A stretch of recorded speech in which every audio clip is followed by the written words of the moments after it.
Okay, ladies and gentlemen, welcome to the Great Hall this afternoon. Thank you very much for coming along and joining us in person. Just a little bit of housekeeping, actually, to remind us all, because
It's a really great pleasure to welcome you all to this public lecture, co-hosted here in Belfast by Queen's University and the British Academy. I'm Richard English. I'm very grateful to colleagues here in Queen's in the Vice-Chancellor's office and to colleagues in the British Academy for organising the lecture, which has attendees both here in the Great Hall at Queen's and online. You're all very welcome. Today's is one of the prestigious Raleigh Lectures on History, a series which rotates between medieval, early modern, and modern history topics. The first Raleigh lecture was delivered in 1919, and each year the events feature an outstanding scholar delivering a major public lecture. We're delighted that Queen's has been chosen as the host for this year's lecture, and it's a great pleasure now for me to introduce our distinguished speaker today. Professor Robert Frost holds the Burnett-Fletcher Chair of History at the University of Aberdeen. He studied at the University of St Andrews and at the University of London and worked at King's College London before moving to Aberdeen in 2004. Professor Frost is a Fellow of the British Academy and also of the Royal Society of Edinburgh, and his major publications include the important books After the Deluge, Poland-Lithuania and the Second Northern War, The Northern Wars, War, State and Society in Northeastern Europe, and The Making of the Polish-Lithuanian Union, which won the Pro Historia Polanorum Prize for the best foreign language book on Polish history, published between 2012 and 2017. Robert, it's wonderful to welcome you to Queen's University Belfast tonight. After Professor Frost's lecture, there'll be the chance for you all in the audience to ask questions. For those of you here in the Great Hall, please just raise your hand if you have a question, and I'll get through those as many as we can. For those of you who are joining us online, you're also very welcome to ask questions. Please, for you, post them in the Q&A function on the screens in front of you. And again, we'll look forward to getting through as many of those questions as you can put to Professor Frost. Before that, to speak on the subject Towards a History of Compromise, comparing political unions in the British Irish Isles and Poland-Lithuania, it's my great pleasure now to hand over to Professor Robert Frost. Robert.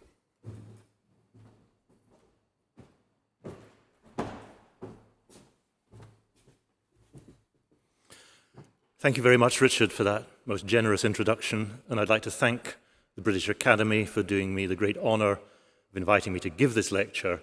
I'd like to thank Queen's University for their magnificent hospitality and for giving me the opportunity to talk once again in front of a live audience. I really appreciate that.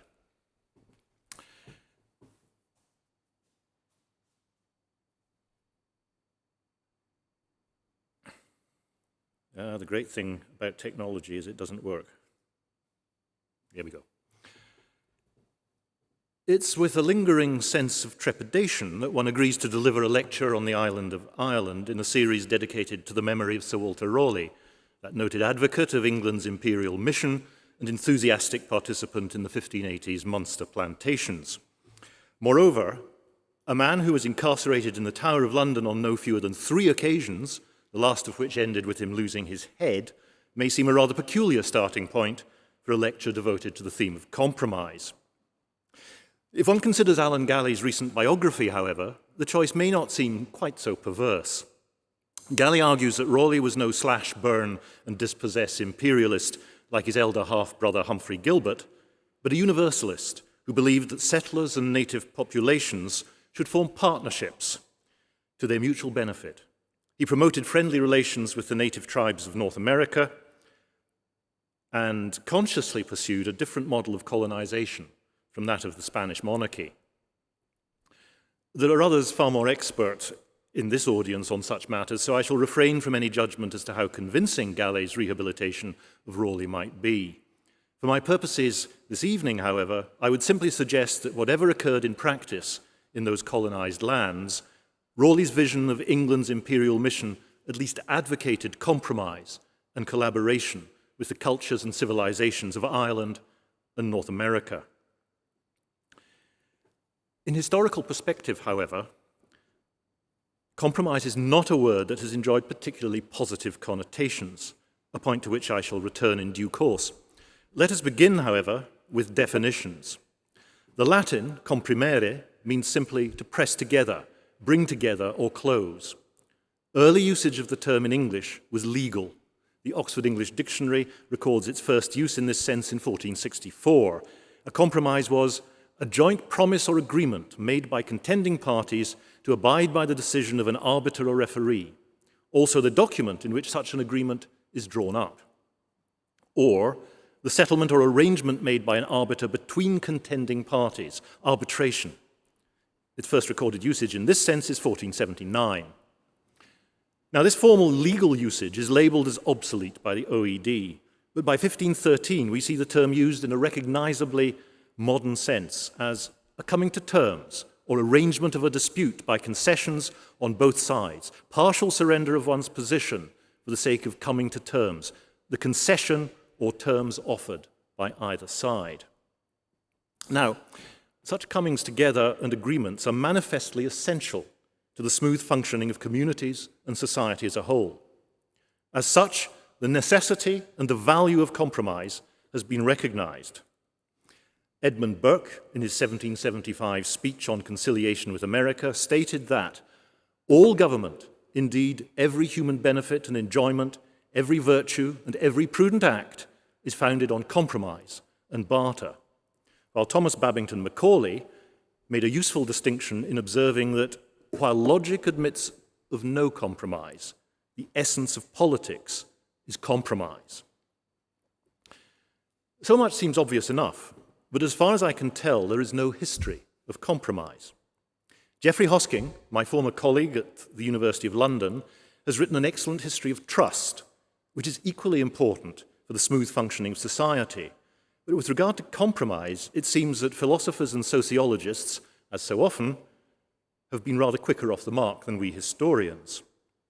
There are, of course, many studies of individual instances, such as the Compromise of 1850 in the USA, which sought in vain to accommodate the interests of slave-owning and anti-slavery states with regard to whether slavery should be extended to new territories acquired after the Mexican-American War. Conflict and compromise crops up in the title of many works of history on a vast range of topics, and conflict and compromise was the theme for the 1995 National History Day for US schools.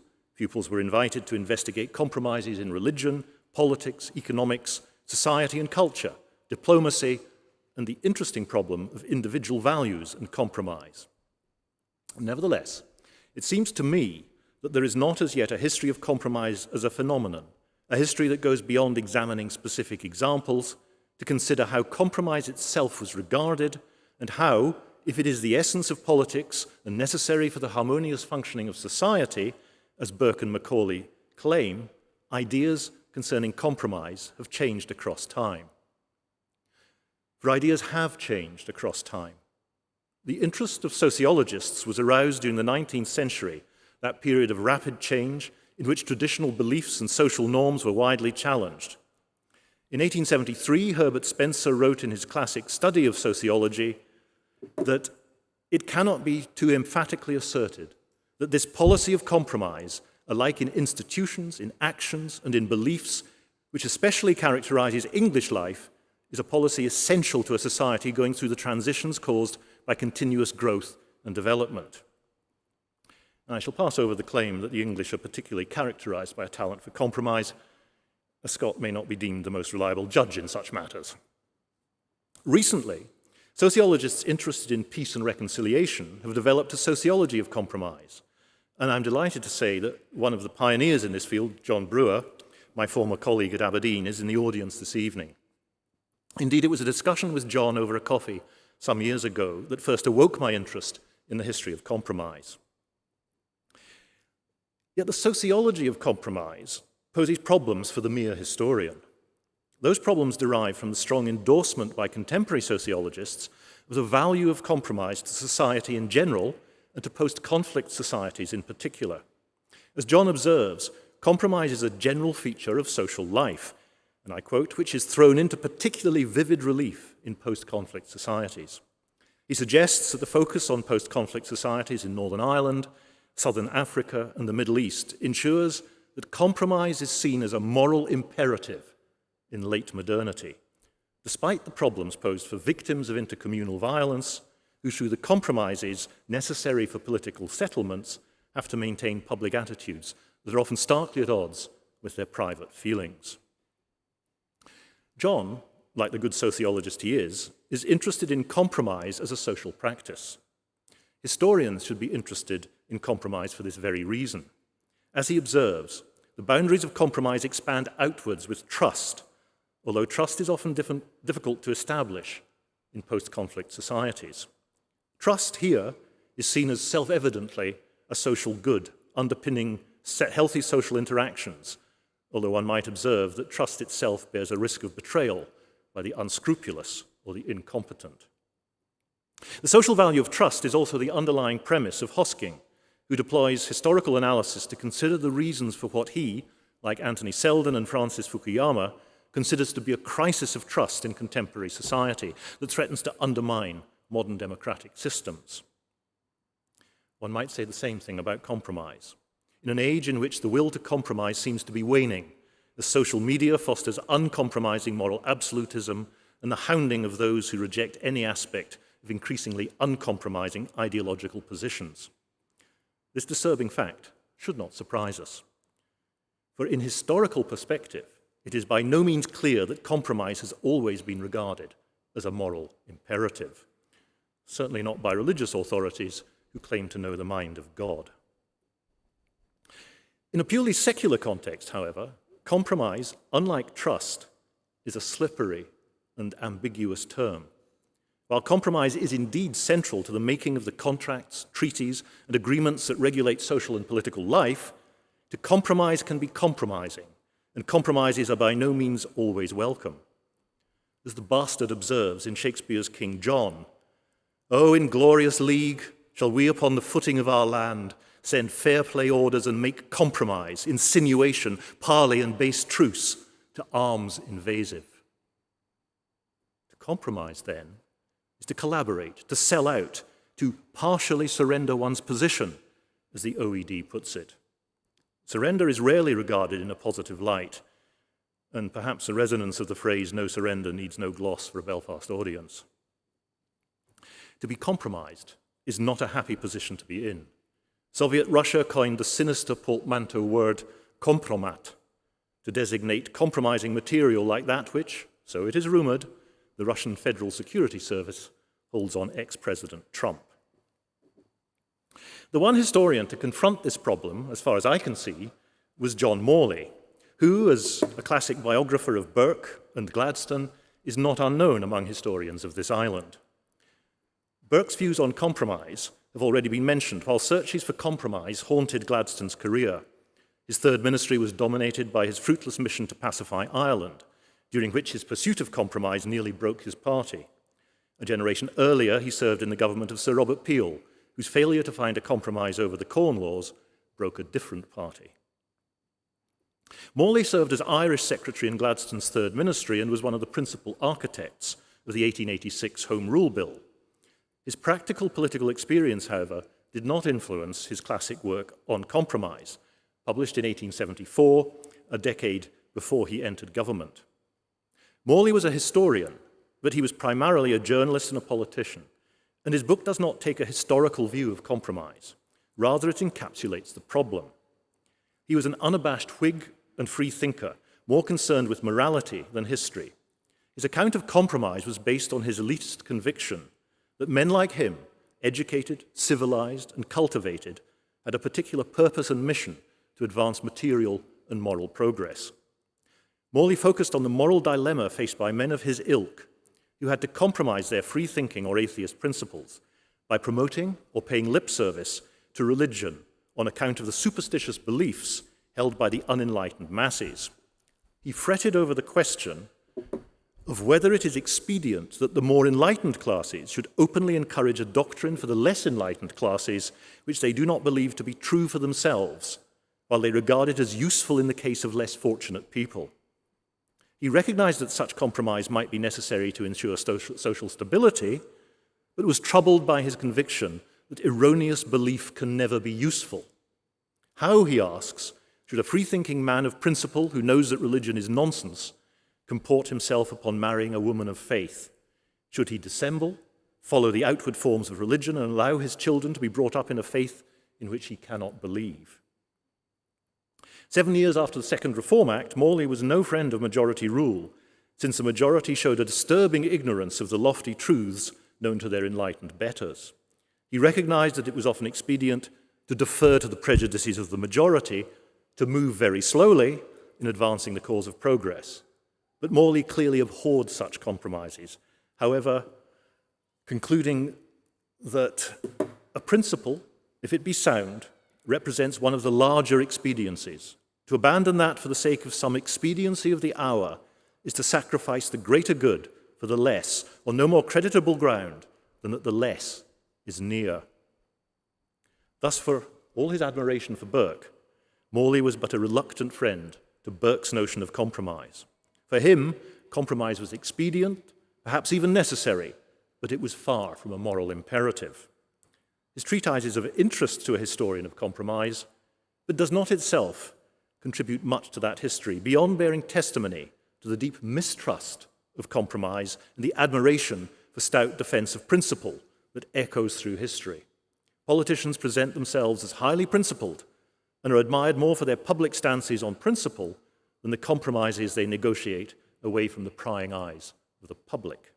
It is Churchill, the man of principle, who is lauded, not Chamberlain, returning from Munich waving the shabby compromise he'd negotiated with a man who refused to compromise, but was willing to give false assurances that this was the last compromise Chamberlain would have to make, which, of course, it turned out to be.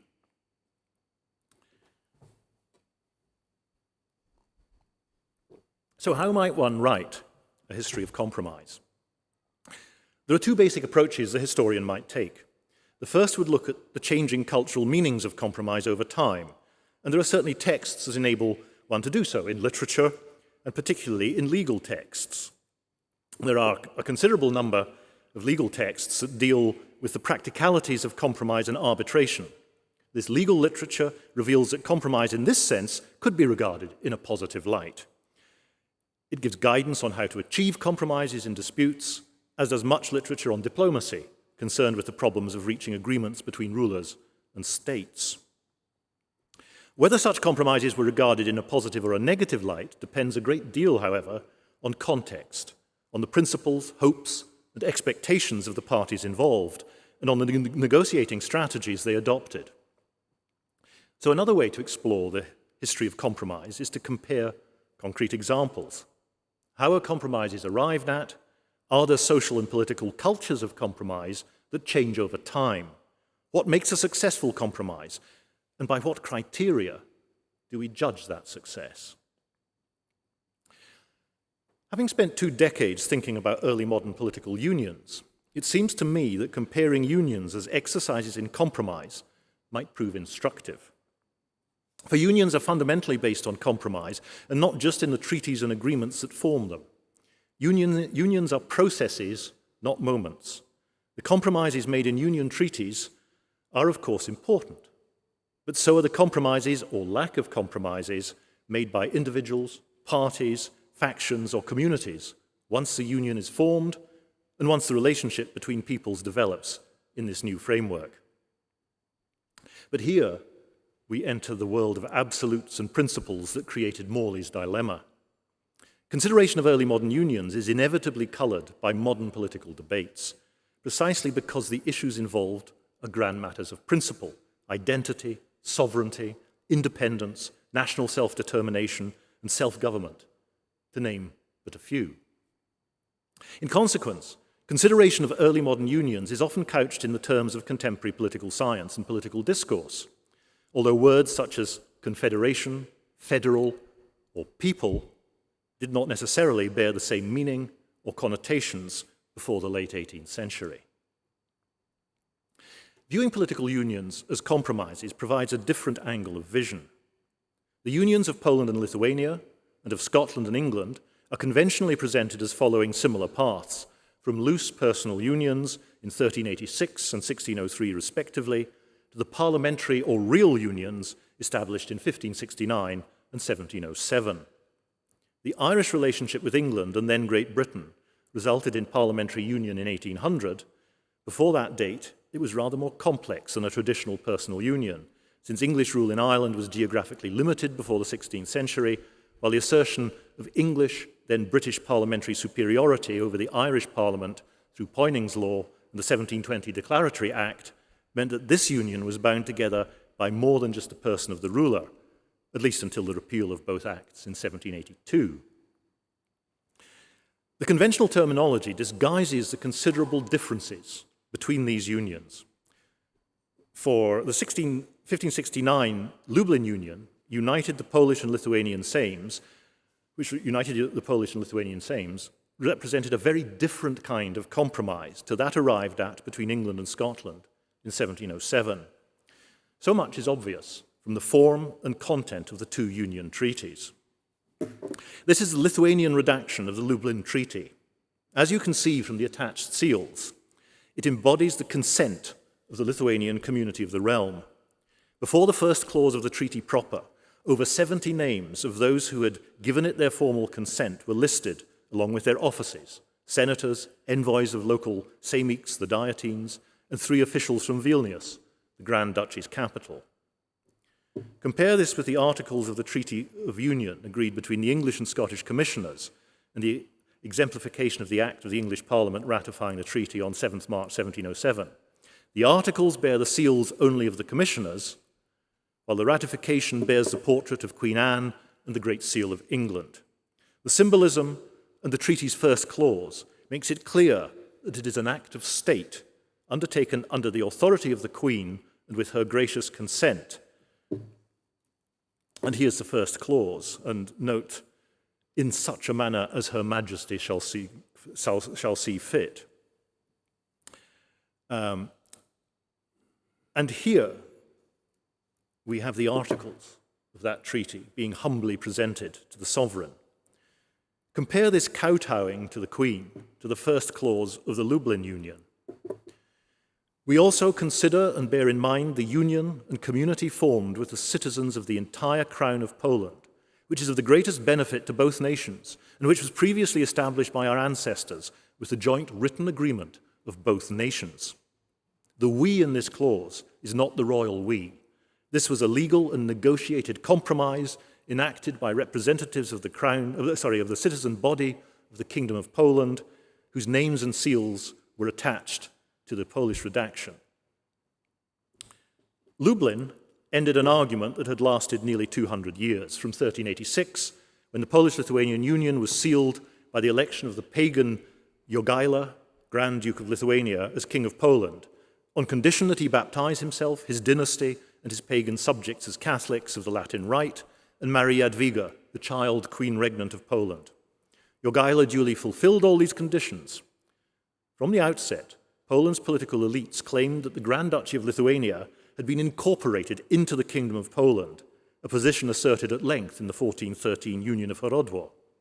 The Lithuanians, led by Jogaila's cousin Vytautas, who governed Lithuania for him as Grand Duke, rejected this interpretation, arguing that the union was a union of equals and defending Lithuanian autonomy. Arguments over the nature of the union were sometimes bitter, most notably in 1429, when Sigismund of Luxembourg gleefully offered to crown Vytautas as king of Lithuania, which would neatly scotch the Polish view of the union, since a kingdom could not contain a kingdom. The plan failed and the union held, just. The Catholic Lithuanians needed Polish support, given that the Grand Duchy's large Ruthenian Orthodox population in what is today Belarus and Ukraine. There was another reason, however. For the development of elective monarchy in Poland after 1370 and the influence of Renaissance political thought established among the Polish elites a vision of a republican system based on the mixed form of government advocated by Aristotle and Polybius. This republican vision seized the imagination of broader noble opinion across the Union. In the 1560s, the Poles mounted increasing pressure for the closer incorporating union that they believed already existed, to be confirmed by a common Sejm, common parliament. Politics in the Grand Duchy was then dominated by a tiny group of wealthy Catholic and Protestant families, the Radziwiłls the most prominent among them, who in effect ruled Lithuania in the absence of the Jagiellon monarchs and the lack of a separate Grand Duke after 1447. This Polish-speaking elite needed the union to continue to secure Polish support against the challenge of Muscovy, which had annexed a third of Lithuanian territory since 1492. But they rejected talk of closer union.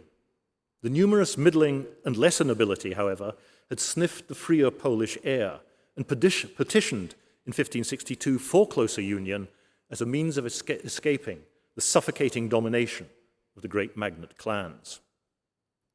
When the last of the Jagiellons, the childless Sigismund August, was dramatically converted to the cause of closer union in 1563, the tempo quickened. In a fractious common Sejm in 1563-4, one Polish government minister bluntly stated that Lithuania had already been incorporated and condescendingly proposed that it should henceforth be known as New Poland. That didn't go down well. In the Second Lithuanian Statute, promulgated in 1566, however, the Sejmiks and locally elected land courts, the basic local institutions of the uncentralized Polish system, were extended to the Grand Duchy. The tide had turned. In January 1569, a joint Sejm assembled to agree closer union. It was fractious as well. In March, the Lithuanian grandees walked out, which proved to be a major tactical error. Sigismund August, the king, invited Podlasie, to which Polish law had been extended in the 15th century, and the Ukrainian Palatinates, where local Orthodox nobles were excluded from central government offices by the Lithuanian Catholic lords.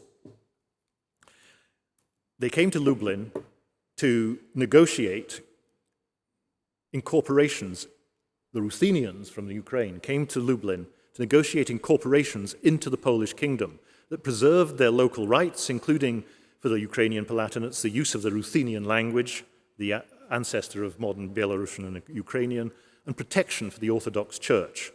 The Lithuanians hurried back and finally agreed to closer union. They had lost the Ukrainian lands, but they won the 200-year argument. But the compromise that emerged was not an incorporating union, at least in the sense that the Grand Duchy was not incorporated into the Kingdom of Poland. Instead, it was incorporated alongside Poland into a common republic. The crucial third clause of the Lublin Treaty stressed that this republic was not a state, but a community of citizens, a populus, a people, which comprised two states and two nations. This vision of one republic, but two states that shared a common parliament and a monarch elected in common, but preserved separate governments, separate offices of state, and separate armies, proved to be a stunning success. The union institutionalized the equality of status that Lithuanians craved, and the uncentralized republican structure, in which the Sejmiks and land courts institutionalized local self-government, ensured that the union was never again called into question. Over the next century and a half, the elites of Poland and Lithuania merged into a coherent republican citizen body, which by the 18th century had adopted the Polish language and, to a large extent, the Catholic religion. Compromises have consequences, however. The Republican vision that underpinned the Union was consolidated in a constitutional revolution after Sigismund August's death in 1572, which saw the introduction of the principle of election of the common monarch by the whole citizen body, the passing of the Warsaw Confederation, which introduced a measure of religious toleration, and, in the Henrician Articles, imposed legal restrictions on royal power. These were designed to consolidate the forma mixta at precisely the moment when across Europe the doctrine of the abstract state, in which monarchs claimed that they embodied the indivisible sovereignty advocated by Jean Baudin, was laying the foundations of the modern state system that emerged in its fullest form after 1648. The Union's noble citizens became increasingly concerned with defending their republic against a perceived threat from their elected kings, many of whom were foreigners, rather than building their separate states or developing a viable republican theory of government. That problem lay behind the political decay of the republic between 1648 and the 1760s. The 1707 Anglo-Scottish Union represented an entirely different kind of compromise, or rather set of compromises. In contrast to the inspiring Polish-Lithuanian vision of a republican citizen community, Alvin Jackson has argued that the Anglo-Scottish Union was a pragmatic arrangement devoid of any inspiring vision. After 1603, like the Poles and Lithuanians, the Scots and the English had bickered over different versions and different visions of union. James I's vision of a united British monarchy was rudely rejected by his English Parliament. The Scottish Presbyterian vision of religious and political union based on the Westminster Confession and the 1643 Solemn League and Covenant came to naught, as did the forced incorporation of Scotland into a brief republican union by Cromwell in the 1650s. Unlike the Poles, the English, apart from Cromwell, showed little interest in closer union until the death of William, Duke of Gloucester in 1700 initiated the succession crisis that produced the 1707 Compromise. That compromise was based on very different foundations to Lublin. Both England and Scotland had turned aside from the forma mixta to embrace different versions of royal imperial sovereignty, albeit limited by Parliament. Despite the problems of confusing sovereignties, as one 1603 pamphlet had put it, in 1707 the choice for the Scots and the English, as for the Poles and Lithuanians in 1569, was not between union and independence, despite the 1704 Act of Security, in which the Scots threatened to choose a different successor to Queen Anne. There was no serious alternative to the Hanoverian succession for Presbyterian Scots after 1700. The problem was that the Jacobite claimant, James III, embodied the claimed ancient lineage of the Scottish royal house, which had been an important marker of Scotland's status within the Union of the Crowns, and a significant number of Episcopalians, who now faced persecution, refused to take oaths of loyalty to William III and the Hanoverian succession. The prospect of a Catholic king, however, was unpalatable, and several leading Episcopalians, including William Seaton of Pitmedden and George Mackenzie, the first Earl of Cromarty, were among the most enthusiastic supporters of incorporating union. The choice in 1707 was between an incorporating union and what was termed a federal union by those who opposed incorporation. But federal did not mean what it does today, as is clear from the way in which George Ridpath, an opponent of incorporation, discussed the Polish-Lithuanian Union. Ridpath clearly had no knowledge of Lublin's terms. He represented Lithuania as retaining its own parliament and independency. Nevertheless, he stressed that because, echoing the 1413 Horodwo Treaty, the Poles and Lithuanians talked of the unions, well, the Poles did, not the Lithuanians, as not only an incorporating, but an inviscerating union. It was therefore different to what he termed a federal union, by which he meant not a union that shared common institutions, with sovereignty located at the federal level and well-defined powers for the individual states that constitute federation in the modern understanding, but what in the early modern period was termed a union equiprincipaliter, that is, a union in which each constituent part was of equal status. And this quote from his Considerations upon the Union bears this out. This was to be a league. There was one monarch, so they were under the same sovereign, but it was an agreement of the representatives of both nations, and in that sense may be called federal. The problem for opponents of incorporating union, however, was to come up with a viable or coherent alternative. Andrew Fletcher of Saltoun proposed what in today's terms might be called a confederation, a loose association of states under a common monarch, in which each part retained its institutions and its separate identity. This was, in essence, however, the continuation of the Union of the Crowns. How could equality in status be achieved, however, when the two states were so unequal in power and resources? Fletcher realized that this imbalance created a major problem, for his conception of union was based on sovereign states that were equal not just in the legal sense, but in terms of their relative size and economic strength. He therefore advocated the subdivision of England and its sovereignty, a utopian outcome that he can hardly have believed would come to pass. And so the opponents of incorporating union held few cards. The Act of Security and the 1703 Act anent Peace and War, which sought to take back control of foreign policy to Edinburgh, were empty threats and were effectively countered by the January 1705 Aliens Act of the English Parliament, which outraged Scots then and since, but which merely pointed out that if Scotland wished to dissolve the Union of the Crowns, there would be consequences. It was repealed in December, once the point had been made and taken. Given the weakness of the Scottish position on the grand matters of principle, sovereignty and the succession, and the dire economic conjuncture faced by Scotland, there was little choice but to compromise. As a considerable body of recent research has demonstrated, the simple picture of corrupt politicians bought and sold for English gold, blithely sacrificing Scotland's independence is misleading. The compromises were thought over deeply. English money and patronage played their part, but the negotiations produced compromises on significant issues that were seen as being of potential advantage to Scotland and Scots. Many of the MPs who opposed incorporating union were happy to vote through the articles on trade and access to the English Empire. These compromises mattered and helped secure the treaty's passage in Edinburgh.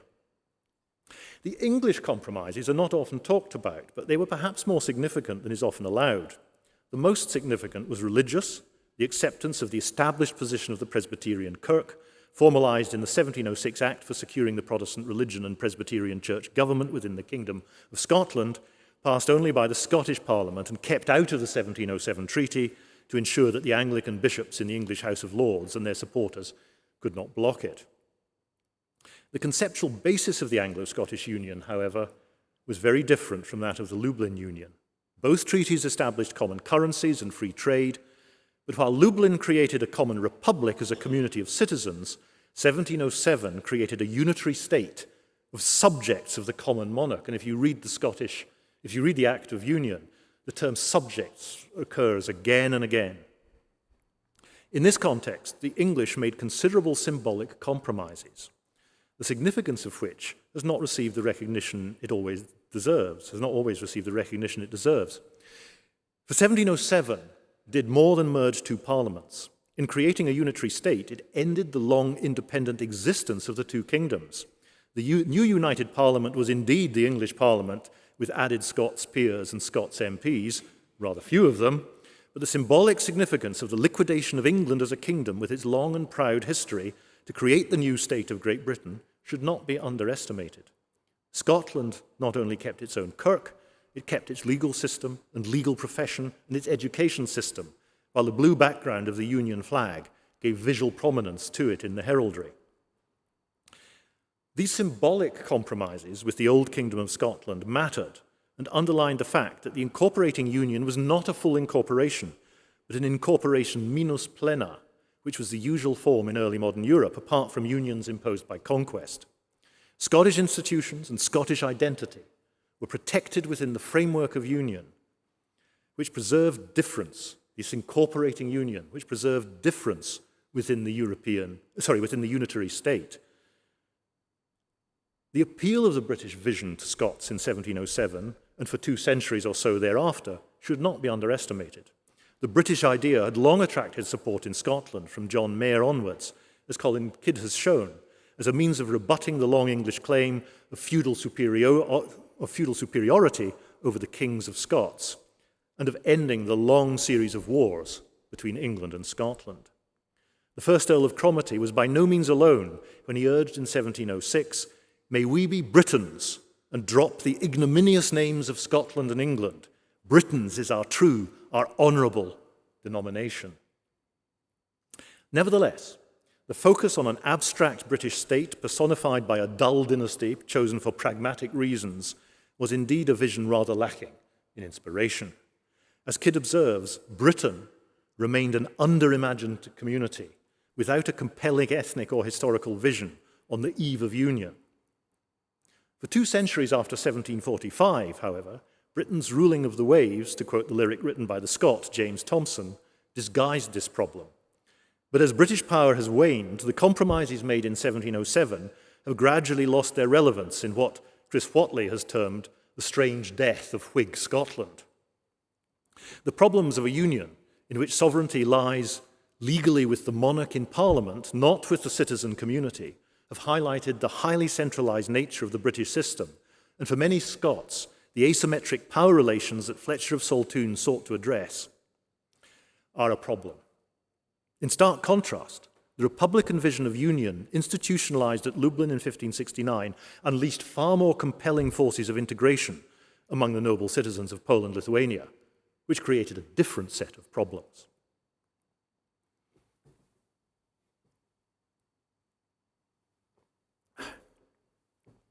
The Irish Union, hastily agreed in 1800 and implemented on the 1st of January 1801, was based on the model of the Anglo-Scottish unitary state.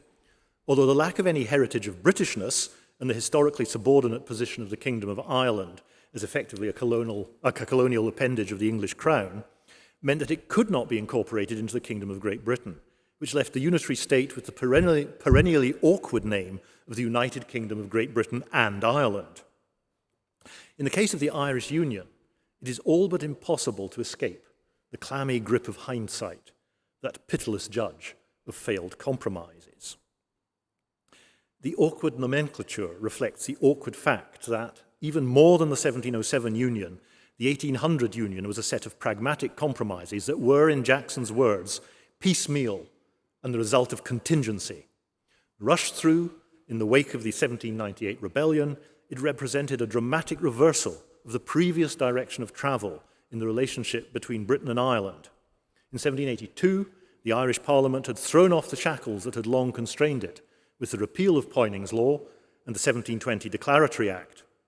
In the 1780s, Ireland was in a very different position from Scotland in the years before 1707. Economically ravaged as Scotland was by the subsistence crises of the 1690s, its elites financially compromised by the disastrous failure of the Darien adventure, and politically divided in the aftermath of 1688, which was certainly not bloodless in Scotland. In late 18th century Ireland, however, it seemed that there might be a pathway leading away from the traumas of the 17th century towards better relations within the Union. The anti-Catholic penal laws passed after 1690 by the Irish Parliament, despite considerable disquiet in Westminster, remained on the statute book. But even initially, they were very patchily enforced, and by the 1760s, barely at all. The most significant were the laws against the acquisition by purchase or inheritance of land. Yet while Catholic ownership of land had diminished substantially, a significant body of relatively prosperous Catholic tenant farmers survived, despite various legal obstacles. After the 1740s, peace, developing prosperity, and the spreading of Enlightenment ideas and notions of civility and culture were transforming the position of Ireland within the Union. With Dublin emerging as the second city of the British Empire and Grattan and Flood spinning their rhetoric in the newly unshackled Irish Parliament, it seemed that a more populous Ireland was emerging alongside a newly confident Scotland as a potential balancing force within the United Kingdom. As for the 1800 treaty, from the point of view of a historian of compromise, it is not so much the rather mundane and detailed compromises on trade, on the Irish peerage, and on the exact nature of the parliamentary and legal relationship between Ireland and Great Britain that catch the attention, but the compromise that was not made, the compromise that was meant to address the major divide within Irish society. George III's refusal to countenance Catholic emancipation, which Pitt the Younger saw as so critical to the success of the Union that he resigned when George refused his consent, reveals the problems of a vision of incorporating union based on a unitary state with a doctrine of parliamentary, not citizen sovereignty. In considering this point, let me conclude by conducting a mild exercise in counterfactual history. I do not mean, however, to address the obvious question of how British-Irish relations might have developed had Pitt persuaded George III to accept Catholic emancipation. I would rather consider what might have happened had Louis XVI accepted the advice of Mirabeau, who patiently tried to explain to him in 1790 that 1 year of the French Revolution had done more for royal authority than 200 years of absolute monarchy. For Louis XVI's rejection of the 1791 French Constitution and his willingness to declare war on the Revolution's enemies in 1792 meant that France did not settle down, as England had settled down after 1688, and as all of Burke's Whig allies in Parliament thought that France would. Ah, yes, the French have just caught up with what we did 100 years ago. How typical. This helped spark a series of events. Louis's declaration of war and refusal to accept the revolution helped spark a series of events that decided that Ireland would follow a different path from the one along which it had apparently embarked since the 1740s. Had Britain remained at peace with France, it seems unlikely that the Irish Parliament would have voted for its own demise so soon after asserting its independence in 1782. But the association of the United Irishmen in 1798 with a revolutionary challenge to the status quo helped unleash the sectarian violence that they hoped to transcend, while the rebellion's legacy, the repression that followed, and the failure to deliver Catholic emancipation alongside the Union did much to determine the direction of Ireland's subsequent historical development. Was that course inevitable? The example of the Polish-Lithuanian Union before 1648 shows that while religious forces could destabilize early modern political systems, a powerful secular vision of politics was capable of containing them, at least for a while. The most remarkable feature of the Lublin Union and the constitutional revolution that it initiated was how little religion impinged on the momentous political changes that they embodied, despite the religious wars that were shaking Europe. 16th century Poland-Lithuania was a far more religiously diverse society than 18th century Ireland. The Grand Duchy, with its majority Orthodox population and considerable Jewish, Muslim, and Karaite minorities, had always been religiously plural, and Orthodox nobles enjoyed substantial political rights and legal protection from the 1430s. By 1569, there were large Lutheran minorities in many towns, and Calvinism had spread rapidly among the nobility. About half the Senate and some of the wealthiest magnates were Protestant by 1569. Yet the ethos of Renaissance republicanism contained the potential for religious violence. In 1573, during the First Interregnum, the Warsaw Confederation was agreed. It did not grant major legal protection to religious minorities, merely promising that in order to keep the peace during the Interregnum, dissidents in religion, which simply meant those who disagreed on religious matters, and thus Catholics as well as Protestants, should not be persecuted or prosecuted on religious grounds. It was later incorporated into the Third Lithuanian Statute in 1588, and all the elected monarchs swore to uphold the religious peace. The spirit of compromise which animated this republican system fostered this spirit of religious toleration. Yet the republican defense of toleration was gradually undermined by the intolerant, uncompromising claims of post-Tridentine Catholicism.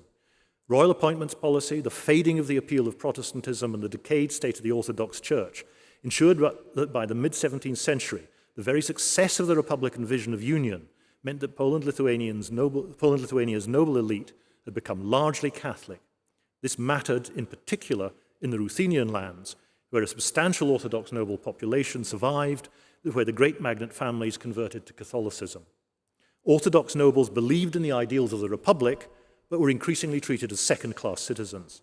Religion, therefore, played a considerable role in the Great Revolt of the Ukrainian Cossacks in 1648, which did much to end the Republic's glory days. It is easy for historians to concentrate on violent episodes, such as the destruction of Calvinist churches in Krakow and Vilnius and elsewhere by Catholic mobs, or the infamous 1724 tumult of Thorn, in which Thorn's Lutheran mayor and other officials were executed after the city's Jesuit academy was attacked following religious riots. Yet, as David Frick's study of 17th century Vilnius reveals, the everyday life of this religiously divided city was marked by myriad small compromises between inhabitants of different faiths who jointly governed the city, married each other, and largely respected each other's religious observations.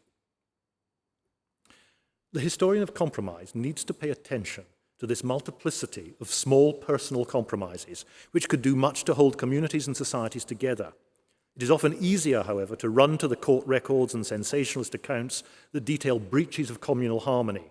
History is a story, after all, and violence is far more newsworthy than quiet compromise. How far is that true of Irish history? If we return to the 18th century, enough evidence is emerging to suggest that from around the mid-18th century, an increasing spirit of compromise was operating in Irish society, at least at the elite level. By 1760, many among the Catholic gentry were happy to drink the health of their new monarch, George III. Such gestures did little to persuade the majority of members of the Irish Parliament, either before or after 1782, to do anything other than defend the status quo. But the quiet projection by a growing number of Catholic organisations, civil organisations, of loyalty to the Crown, helped create a new climate in which a degree of rapprochement was possible, as was signalled by the minor concessions in the Relief Acts of 1778 and 1782. By the mid-1780s, Catholics were joining the volunteer movement in increasing numbers, and in June 1784, the Belfast volunteers strikingly paraded in full uniform at a mass held in the first Catholic church built in the city. Interest in Ireland's Gallic past was growing among historians and novelists, opening the way to a possible construction of a common sense of Irish nationhood based on new senses of Irishness that integrated its Old Irish, Old English, and new British elements in the secular atmosphere of the Enlightenment. It would be foolish to imagine that these tentative steps were anything more than faltering. The limited extension of the franchise to a small number of Catholic property owners in 1793 was highly controversial, and it passed only with considerable British government pressure. To be successful, however, the compromises that might heal the deep wounds of the past would have to emerge from within Irish society. They could not be imposed from London. The cause of Catholic and Presbyterian emancipation was more likely to succeed through the gradual accumulation of small compromises on the part of Irish society and Irish institutions. The obstacles, not least the structure of landholding, were substantial, but it is at least conceivable that over time these small compromises might have taken Ireland down a different path. Ultimately, of course, the speculations of counterfactual history are a mere parlour game.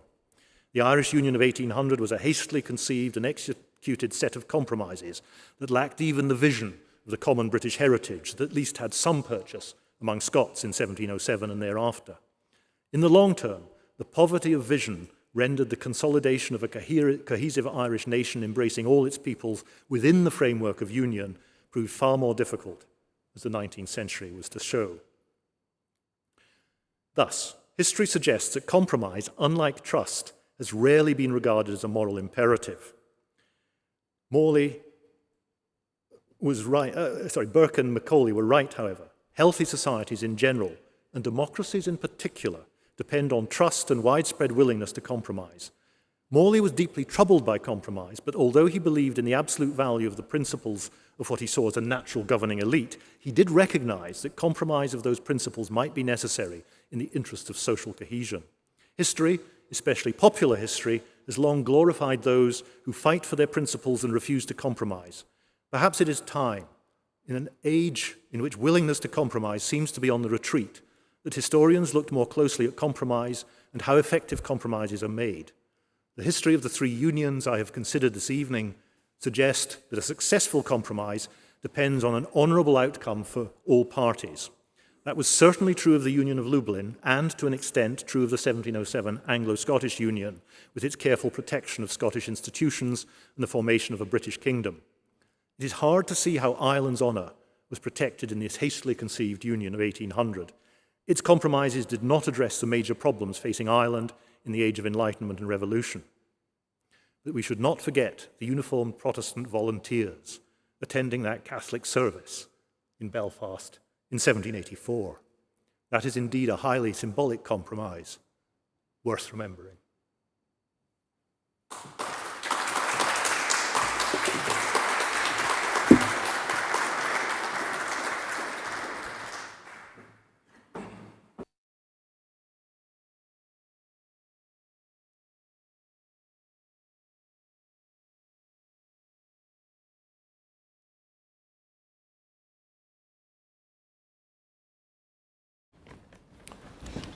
Robert, thank you very much indeed for a brilliant lecture, a compelling, wide-ranging, historically reflective lecture. We now have a chance for the audience, both the online audience and the audience here in the Great Hall in Queen's in Belfast, to ask you questions. For those who are in the Great Hall, if you raise your hand, then I'll ask you to come to the microphone so that the online audience can also hear what you're going to say. And for those who are online, if you put any questions you have in the Q&A function in the screens in front of you, then we'll get through as many of those as possible. So if there are questions from the hall, then I'd like to see if anyone's we have questions here. So I'm going to take first of all John Brewer and then Marie Coleman. John, if you come to the microphone, thank you very much. Thank you, Robert. I much enjoyed the strongest theme of your lecture, that we have compromises between peoples and compromises between states. As you know, I refer to these as the distinction between social compromise and political compromise. But the distinction sets up some interesting tensions. What happens when people do not give their legitimacy and support to compromises negotiated by the states?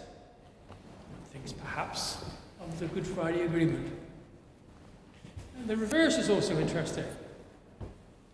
What happens when people are more accommodating, more compromising than our states?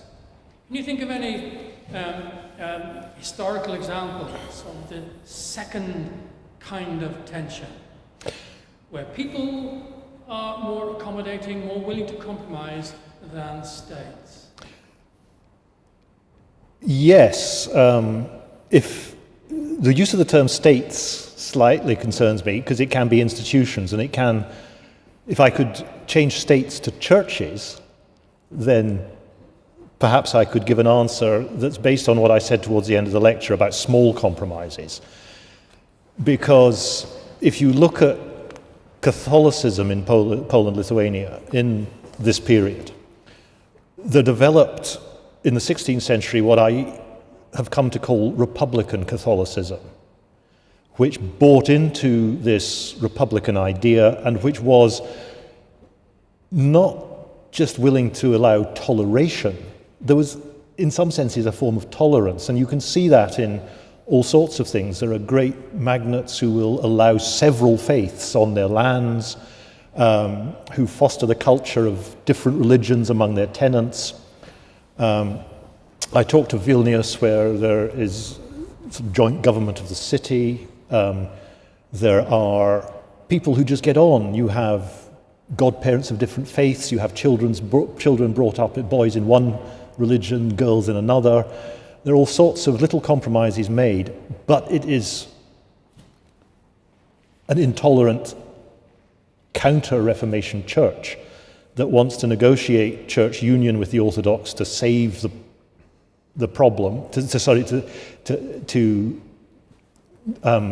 counter the problem of this Orthodox church, and they form a church union in 1596, which doesn't work. But that hard, intolerant counter-Reformation Catholicism doesn't necessarily reflect what's going on the ground, where people get on with living their lives and making these little small compromises. When that breaks down, as it does in 1648 in Ukraine, then the consequences are dramatic and the society is split asunder, and you get the conflict societies that you have studied in such depth. But yeah, no, it's interesting, and it's a good question. I shall have to ponder that more, because of course the states negotiate the union treaties, you're right. What's happening on the ground? And, I am not a historian of Ireland, but how much did that spirit of compromise that I talked about at the end survive past 1800 into the 19th century at various levels? As I say, it's the violence that catches the headlines, but right the way down, as I understand it, to, through the Home Rule crisis, there was the possibility of a sense that the middle classes, the peoples of Ireland, could accommodate themselves up to a point. But there were difficulties, shall we say. I won't go into that because I don't know enough about it. But I think it's an interesting point that there are different kinds of compromise. The compromises made in treaties, the compromises made by societies after those treaties. And the meaning of the treaties changes over time. Thank you, Robert. We're going to take a couple more questions from the Great Hall here at Queen's and then move to some of the online questions. Marie Coleman and then Chris McCrudden. Marie. Thank you very much, Robert. My question relates to Irish history, and I take your caveat that you're not an Irish historian, but I agree with your point about the danger of too much hindsight, and I think maybe one area for that is seeing too indelible of a link between 1798 and the Union of 1800, where if we go back to 1782, is there an argument that William Pitt is spending 18 years trying to undo a compromise or a concession which was seen as being elicited from Britain at a time of weakness following the loss of the American colonies? And if we look at something like Pitt's commercial propositions of the 1780s, which Jimmy Kelly would characterise as the prelude to union, that all Pitt is doing is waiting for his chance to jump and find another one.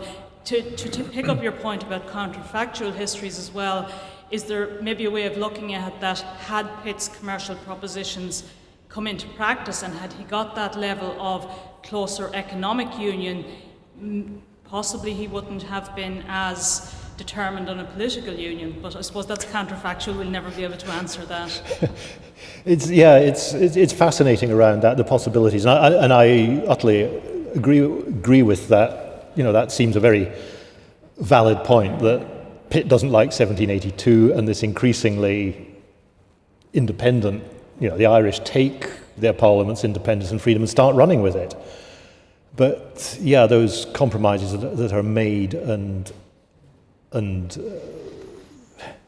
hindsight is such a problem. With hindsight, the agreement in the 1800 Union over the national debt is a disaster. But nobody's expecting the wars to go on for as long as they do. And what seems a good compromise then, hindsight turns into a dreadful compromise. And that's one of the issues about the Scottish compromises, because they've been heavily criticised. My friend and colleague Alan McInnes says that the Scots were bloody awful negotiators. They didn't get a good deal. With hindsight, the deal looks bad, but we have to look at the complex ways in which the men who made these compromises reached their decisions. Because they have to compromise and say, right, I'll accept this. And they've got their public face to do. What they accept in private is not necessarily the same as what they accept in public. Or what they think in private is not what they accept in public, but they're stuck with it. The Irish Act of Union it's at Aberdeen. I teach a course for the first years, and I lecture on the Scottish and the Polish-Lithuanian unions, and I give the Irish Union to the students as a document for the tutorial, and it's fascinating what comes out, because they know nothing about it. Nobody knows anything about the Union treaties in Scotland or Ireland. They're just not taught about it in schools. And invariably, in every tutorial, it's Article 5 that comes up. The article on religion. They know enough, the students, that the big problem is Catholicism. So why does Article 5 talk about the government of the Church of Scotland? What's that got to do with the Irish Union? And, you know, it's explaining why that compromise had to be made. This extraordinary accommodation of religious difference, which after 1707, has the Supreme Governor of the Church of England miraculously transmogrifies into a Presbyterian when she crosses the Tweed. It's bizarre. You can accommodate that in compromises. That compromise in Scotland worked. But I'm not sure if that answered your question, but... Thank you, Robert. One more question from the hall, then I'm going to move to some of the questions online. So Chris McCrudden, thank you. Thank you so much for the lecture. It was as enjoyable as I expected. Thank you. The question I wanted to explore a bit more was this relationship between compromise and trust. And in particular to ask you whether the literature that seems to be emerging, particularly in international relations and in international law indeed, I confess I'm a lawyer and my apologies, which seems to suggest that compromises, at least in a treaty form, can take place without trust. Indeed, in some ways, the compromises are an alternative to trust, in the sense of being put into legal documents that are enforceable. So I guess my question then is, how far is trust necessary for compromise? And to the extent that it's not, can the form in which the compromise takes place or is instantiated in some way constitute an alternative to the lack of trust in that situation? I think that's an excellent question and a very interesting question. I think, crikey, I have to do a lot of thinking to give a good answer to that, but I think in some ways compromises can help build trust. In a lot of these situations, you've got a lack of trust on both sides. And the way you start building trust is negotiating compromises that you can both live with, and that if those compromises hold, and that's the key thing, if both sides respect the compromises they've made, then the trust can build. I'm trying to think of some examples and whether I could make that stick in terms of evidence, but that's my inclination. And you're right, it's a very if you trust each other, then the agreement is going to be easy to make. And most of these agreements are made without that element of trust. I was thinking, when I was considering this lecture, I was thinking very much of John's examples of post-conflict societies, and what I wanted to talk in a way was to say, what about just societies that are not post-conflict, just normal everyday society in which we all have to compromise in various ways, and how do we make that compromise? How do we build that trust? And I think Burke's right, and Macaulay is right. It's the compromises that build trust.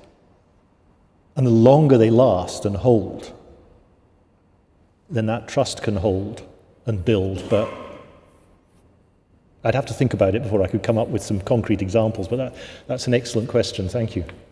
Thank you, Robert. I'm going to move now to some of the online questions. Thanks very much to the audience online for the excellent questions that are coming in. This questioner says, thank you for an absolutely fascinating lecture. And the question is this: does honourable compromise arise out of honourable negotiation primarily, or require tumult first to ultimately arrive at honourable compromise for all parties? It's something I thought quite a bit about, because of course in negotiations you're posturing, and you have the structure of diplomacy where your ambassador is sent with public instructions that he reveals to the other side, and then he's got the private instructions which says this is where the line is to be drawn. And of course in any negotiation, for a historian, it's sometimes very difficult to know where those lines are being drawn, even when you have the diplomatic correspondence back and forth.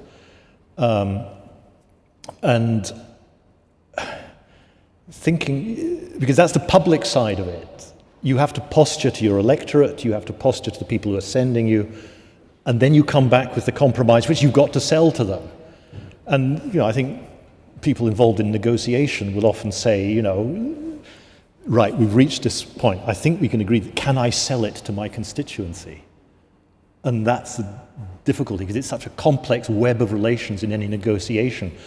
And actually, even Donald Trump, if you read The Art of the Deal, Donald Trump is full of macho posturing about how to get what you want, blah, blah, blah, blah, blah. But there's one point where he says that the other party has to come out of this with something that is honourable. And you've got to bear that in mind. So even Trump recognises that, or he did when he wrote that book. Whether he recognises it now, I don't know. But and that's why I stress the symbolism of the liquidation of the Kingdom of England, which, as far as I can see, and again, that's, English history is not my thing, but as far as I can see, it's not talked about. And yet the Scots are always going on about this disaster of Scotland being, the proud history of Scotland being wound up. Nobody talks about the proud history of England being wound up, and yet, what did the English think of that? I suppose you could say, well, of course, the English can't tell the difference between Britain and England, which is something that has annoyed the Scots for a long time. But I think there's more to it than that.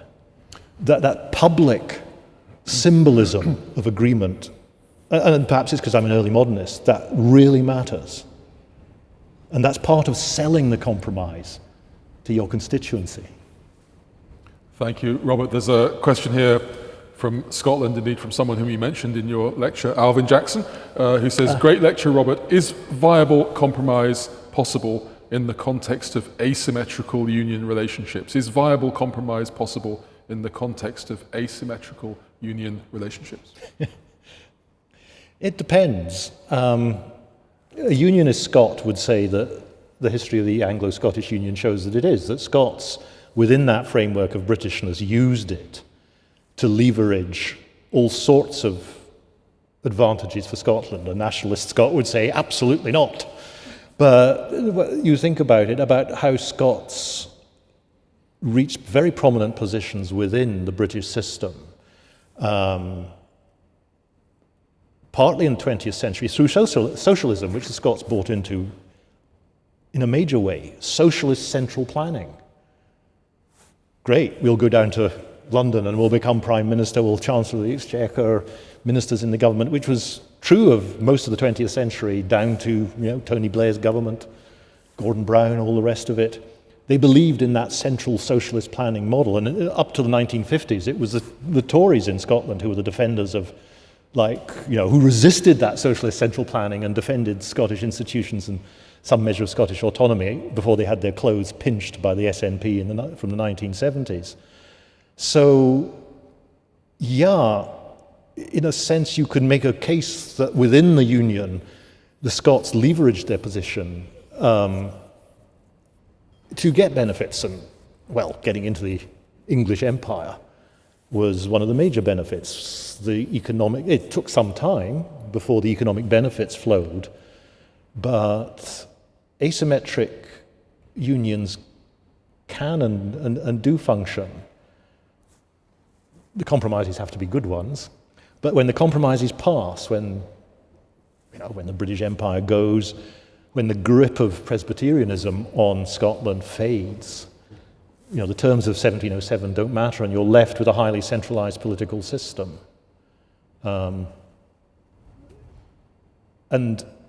Scotland is not a federal. Britain is not a federal system. The political scientists say, the British Union is not a federal union.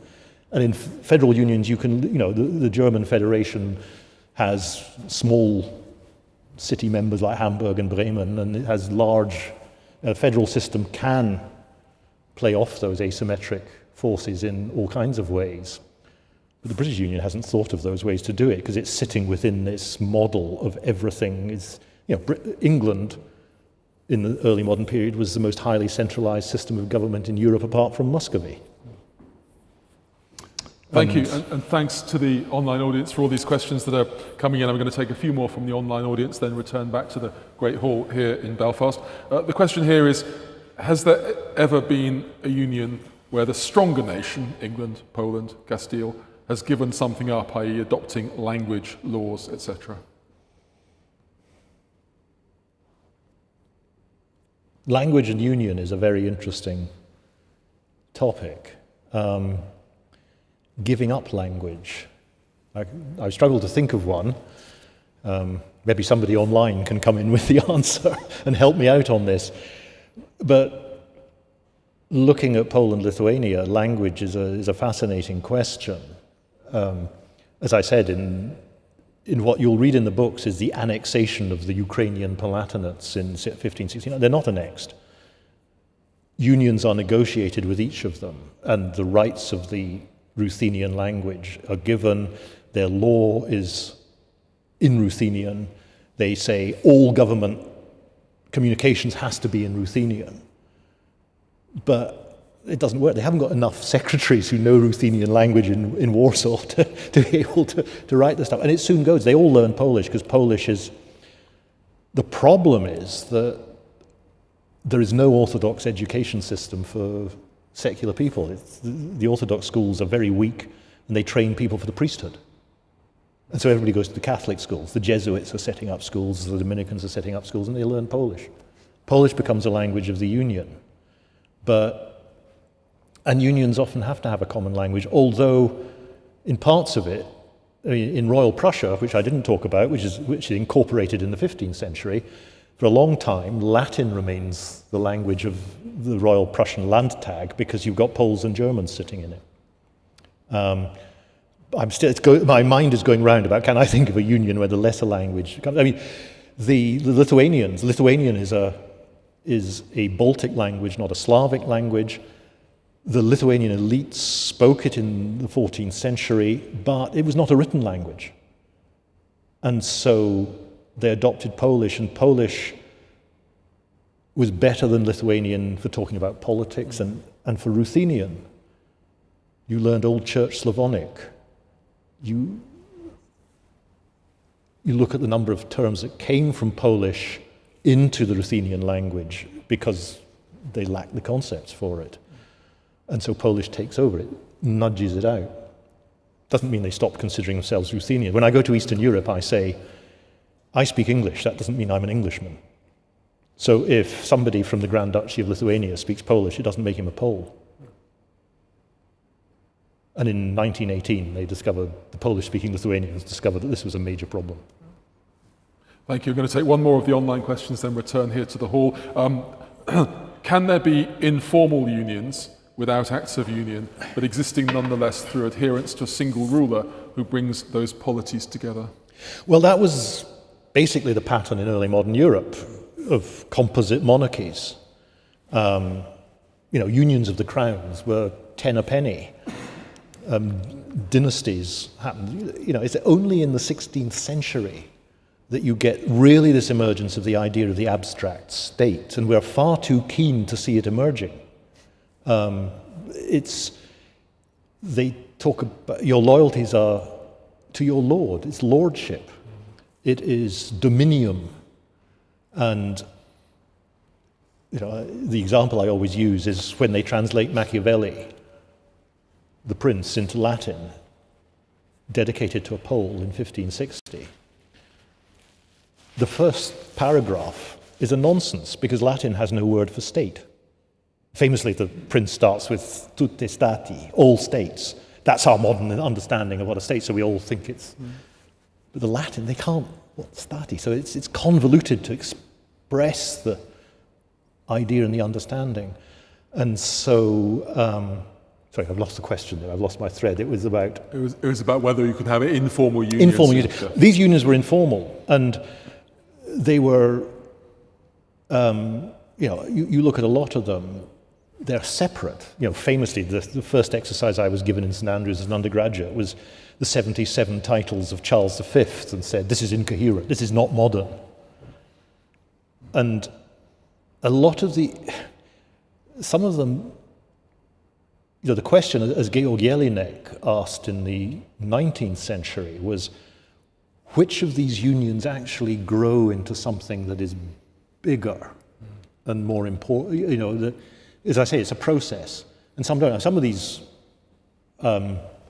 informal personal unions just fall apart almost as soon as they're created. Like Poland has unions with Hungary, which last for one monarch, and then twice in the 14th century and in the 15th century. They often fall apart, or they stay. They protect their autonomy, like Aragon against Castile. But some unions grow. Now, often the royal court is the informal mechanism that and you can see that in Poland-Lithuania, that the Lithuanians come to Krakow, to the royal court, and they meet Poles, and then they start marrying them, And so you get an aristocratic informal integration. And from the 16th century, that then becomes a question of how do we unite these states? And are we better together, to use a phrase I think I seem to remember from somewhere. The problem is usually for some things we are, and for other things we're not. Thank you. I'm going to return to the Great Hall, take questions first from Kieran McAvoy and then from David Livingston. Kieran. Robert, I'm Kieran McAvoy. I'm a lawyer for my sins, like Chris. Oh dear. So, indeed, I enjoyed your talk very much. My question is really on the question of whether you raised Trump, and as you were speaking, I was thinking about Trump actually. And my question is about whether the variants of the new right that are around, and I'm thinking the Trump elements of the Republican Party, Boris Johnson, that variant of new right, whether they are qualitatively capable of making the compromises to make politics work. I'm thinking, for example, there used to be, like John, I work on post-conflict societies, and there used to be an orthodoxy that to get a deal done, you have to do it with the right. You know, it has to be Likud in Israel, you know, or it has to be the Tories here. I would have been interviewing Republicans here in the North, you know, in the 90s and saying, we can only do a deal with the Tories. Actually, it didn't turn out to be true, but there was always that orthodoxy in deal making. Yeah. The right has the bandwidth to actually make a deal, to make a compromise.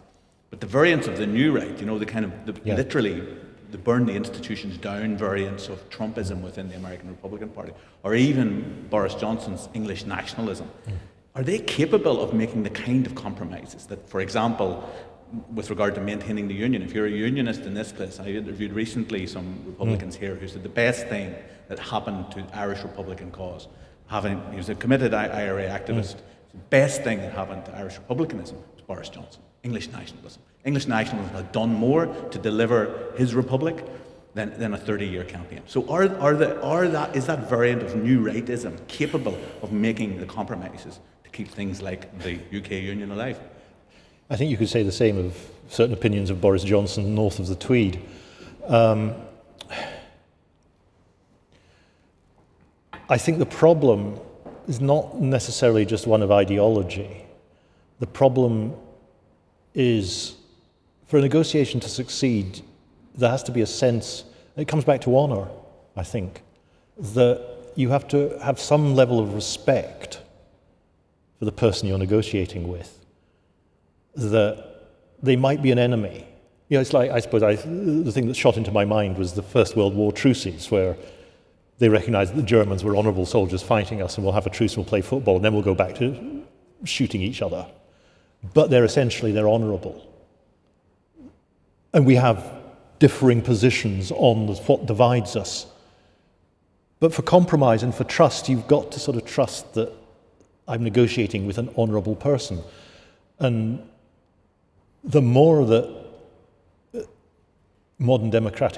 direction that modern democratic politics seems to be going in is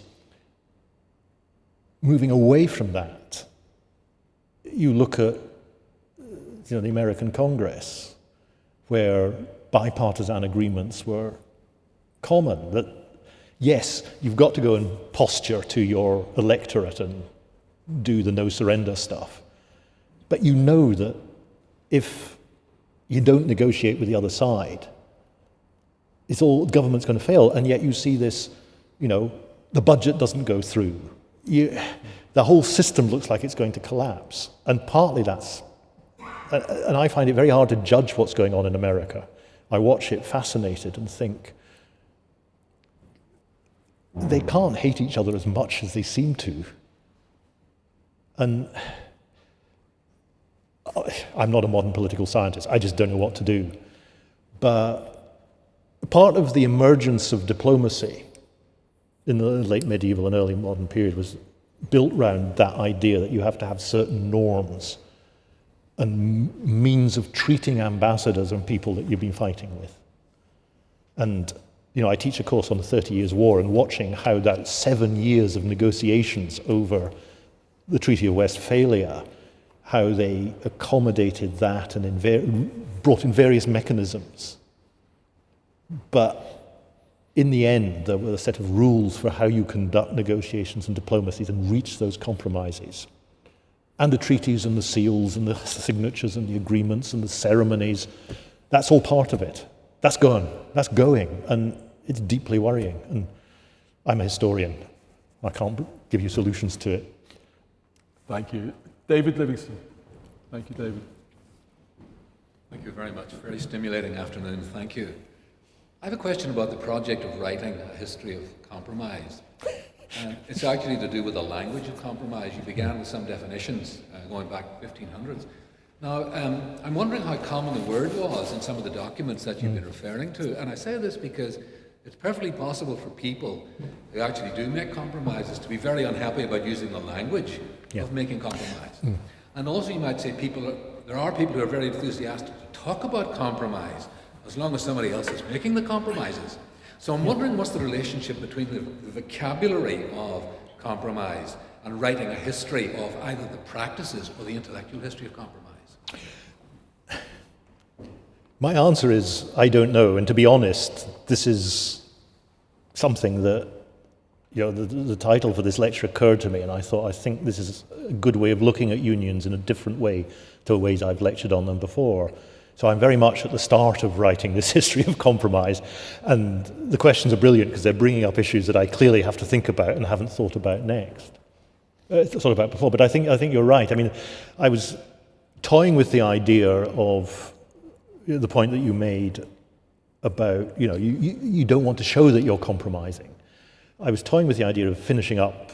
I thought I'd better not quote Cromwell on the island of Ireland, but I was toying with the idea of finishing up with Cromwell's famous, "I beseech thee in the bowels of Christ, think it possible that you may be mistaken." And I thought, well, no, he's saying you may be mistaken, but I'm not. And, that's part of the problem. A religion. I think about Stanisław Hosiusz, who was of German descent. He was the Bishop of Ermland of Warmia, and he chaired some of the final sessions of the Council of Trent. And there's a wonderful line. He was utterly uncompromising, utterly, on religious matters. When it got to talking about the possibility of union with the Orthodox Church, he said, clerical marriage, this sort of stuff, that's all adiaphora. It's matters that are not central of importance to the faith. So he said, they can just take our view on it. And you think, that's not a man who knows how to compromise. That's not going to happen. He knows the mind of God. And you can't compromise on that. And yet, the question of religion and compromise is a fascinating one because so often they do compromise.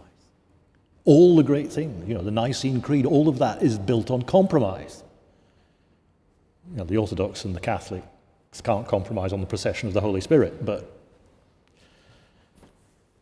Thank you, Robert. We've got many, many questions, which is a sign of a great lecture. But I only have time for one more question tonight, and it's an online question where the audience member says, is compromise seldom offered to achieve fairness, only conceded to diffuse revolt, e.g. Ruthenians were not ultimately given an equal footing as a third nation?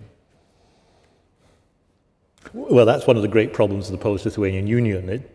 After 1569, it calls itself the Rzeczpospolita, the Republic or the Commonwealth of the two nations, the Poles and the Lithuanians. And there's a third nation there, the Ruthenians, and there's more of them than there are of Lithuanians. And that's a great question. In 10 years after the Cossack Revolt, they negotiate the Treaty of Hadziach, which would create a Grand Duchy of Ruthenia in what is now Ukraine. And because Polish Union ends in partition, that becomes one of the great hindsight regrets. Why did we not do that earlier? Was it a mistake? Was it an error? But the first bit of the question was about compromise and fairness. Yes.